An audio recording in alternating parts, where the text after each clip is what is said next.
Hello everyone and welcome to another episode of Trek Canon. So today I'm doing a review of Season 1, Episode 6 of Star Trek Strange New Worlds, Lift Us Where Suffering Cannot Reach. Now, this one was a hard one for me, people. I'll tell you that right off the bat. This one was a really hard one for me. This one was a hard one for me like Torchwood's Children of Earth was a hard one for me. So let's jump right into it. Now, like I said, the name of the episode is Lift Us Where Suffering Cannot Reach. And what's going on in this episode is we come across the Magellans, right? And it's a distress signal that they send out to the Enterprise. The Enterprise responds to it. And Pike ends up rescuing the leader of the world of this planet, who he happens to know from back in the days of him being the lieutenant. Now, they proceed to pick up where they left off and everything like that. She has this little boy with her, and this guy who basically is like, yeah, I'm his biological father, but this is the first servant of this world. He's basically the next leader. He has a ceremony coming up to whereas it's important to our world, and people's trying to kidnap him, and all that kind of stuff. Now, we also have basically a subline. I wouldn't call it a subplot because this this plot is running directly and will intersect what's going on in the main part of the story, but with La'an and Uhura. Now, Uhura, of course, is training under La'an right now, which is head of security, and she's training with her. But basically, she's going through the rules of security and everything like that. She's learning how to be a good security officer and everything like that. So, as well as her job as communications officer. But they have a little side story that's going on as well. Now, what's going on is that, we also get to see Dr. Mbinga's daughter again, which I was starting to get a little worried about because they put so much importance on her and her situation in, what was it, like episode 1 or 2, that and you hadn't heard anything from it. It seemed like it was kind of a, hey, let's forget about that. But I'm glad that we picked up with that story again, because I really liked that story and that aspect of Dr. Mbinga. Now, they end up taking the first servant and everything to the sick bay. And let me tell you about the first servant. And I'm trying not to give out too many spoilers, but y'all know how I roll. Let me tell you about the first servant, right? The first servant is this shorty, right? This shorty is awesome. This shorty, like, when I say he awesome, he has a great personality. The kid who plays him, great personality. Like, he seemed like a cool cat to just hang out with, right? Highly intelligent. Speaking of highly intelligent, he had this interaction with Spock, right, where he was basically like, "Yo, I can I can make this bio bed emit a subspace signal on a frequency of my own creation, right?" And Spock, of course, is fascinated by this and everything, but he proceeds to ask Spock a question about, I think it's the frequency or something like that, or the speed of this particular subspace frequency, and Spock proceeds to say, I believe. Now, if anybody knows Spock, that's not something he usually preludes his actual statistical or actual factual data information, where he usually don't be like, well, I believe it's 3.17. No, Spock would be like, is this, but I still like the interaction that he had with Spock, which, although short, it went to show a lot of the kid's intelligence. Now, another thing is that this little kid ends up, man, finding Dr. Mbinga's daughter, man, had this little hopscotch game going on, or as we like to call it in the Star Trek community, what was it? Move Along Home. Calamarain, count to 4, Calamarain. Anyway, so they end up playing Calamarain, right? And Allison, now let me tell you something. This is another thing when I'm talking about this shorty. Instead of him, say, writing, some circles or whatever on the floor, he proceeds to use inert gases that's obviously heavier than oxygen to whereas they're able to sink and stuff like that, and then organize them in a way that they stay continuous rings. And believe me when I say this, gases do not like being disturbed by air, which is something you're going to produce if you jump in hopscotching through these rings, right? But this little kid was just awesome, right? I love this little kid. We also got to see Lieutenant Kirk for a brief period, while Uhura was sitting in 10-4. Oh my God, I called it 10-4. Sitting in the lounge, right? So, forgive me, Trekkies, for calling that 10-4. I don't know what I was thinking. But, um, this is the thing. They was down on this planet, right? And when I say they, Uhura and La'an, they was down on this planet, right? And they was investigating the ship that was just trying to kidnap the first and everything like that, right? And Cadet Uhura goes to touch the screen, right? And La'an is like, yo, basically one of the greatest things that I've surprised that I never hear nobody mention, not only in Star Trek, but in most general sci-fi.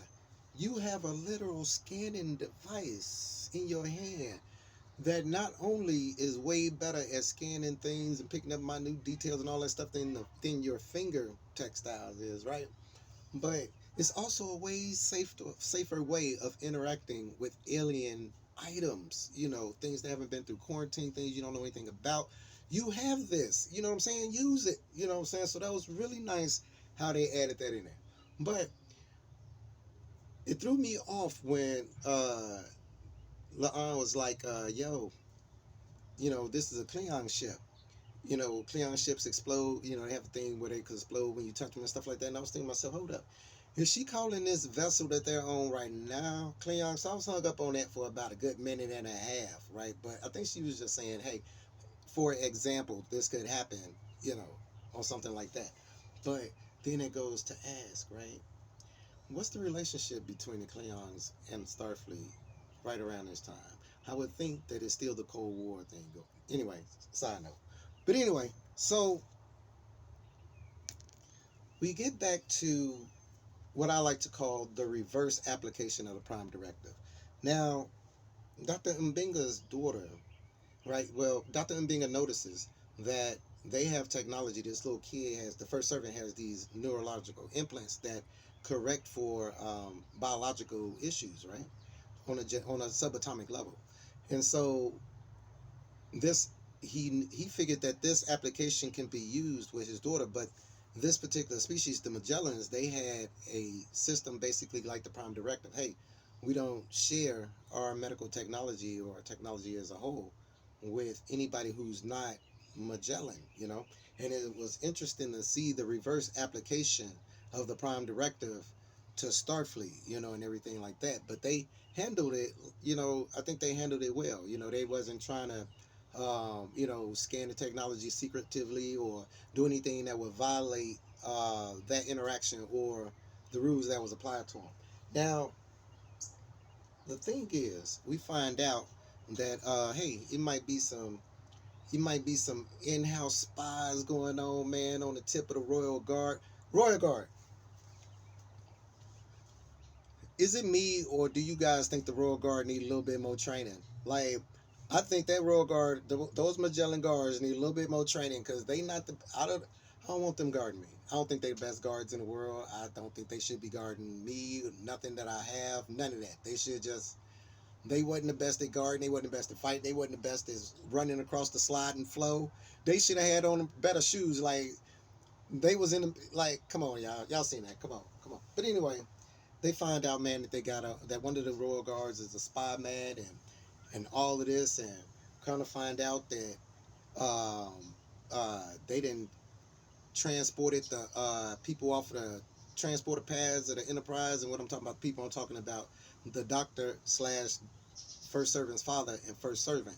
They end up getting the doctor back, but the first servant was gone, which they figured, we didn't, he got transported to this ship. We put the ship in a tractor beam. The ship tried to go to warp and blew up. We lost the first servant, everything like that. So now the lady's upset down on the planet. She's like, yo, our whole world our whole civilization finna die.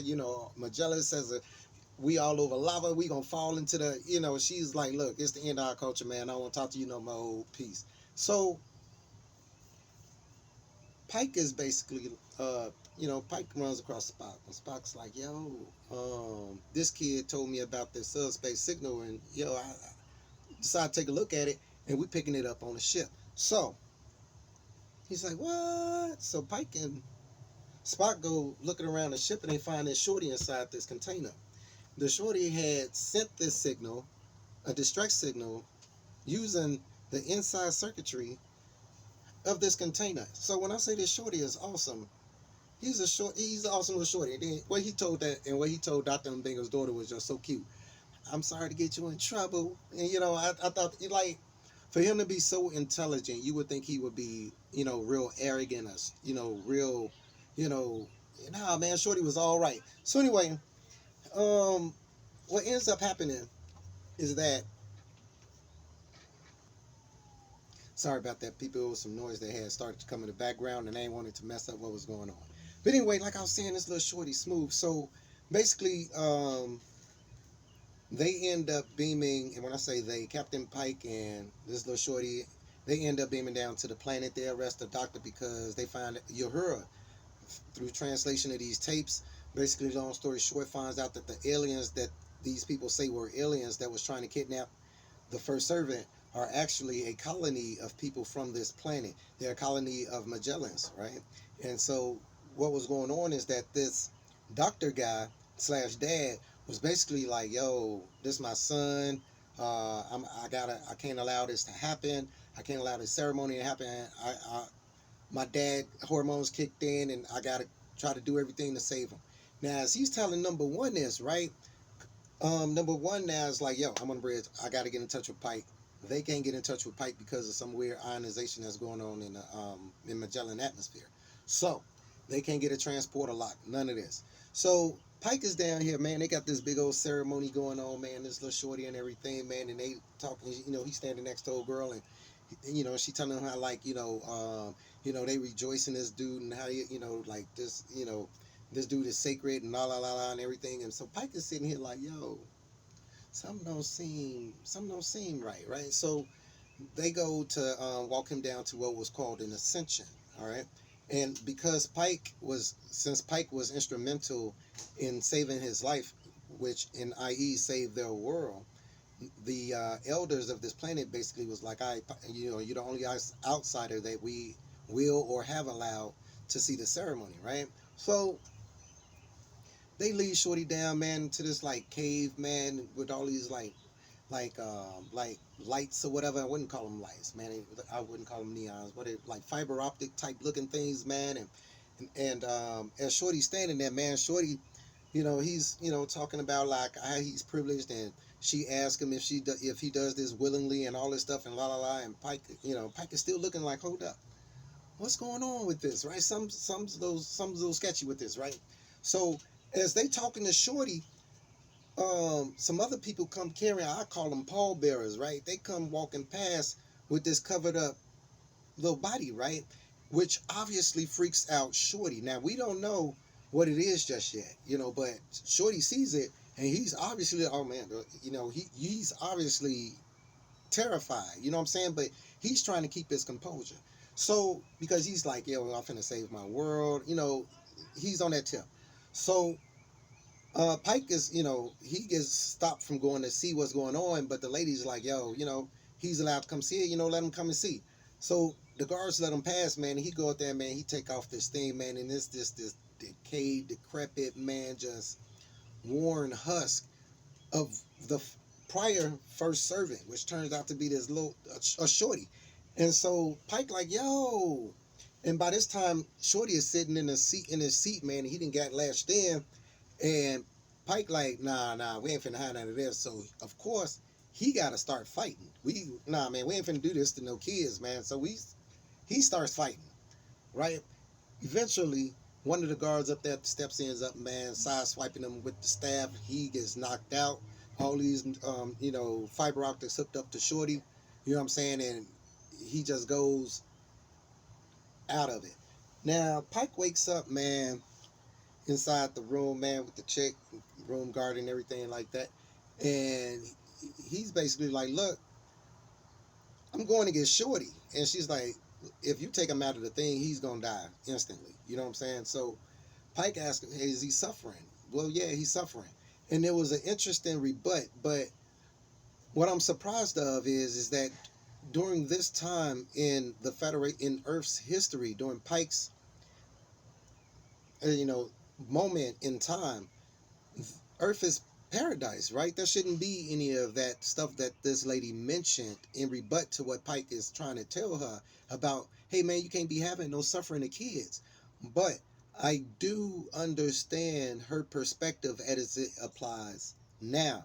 So that goes to ask a question. Which civilization would you support or would you be okay with, right?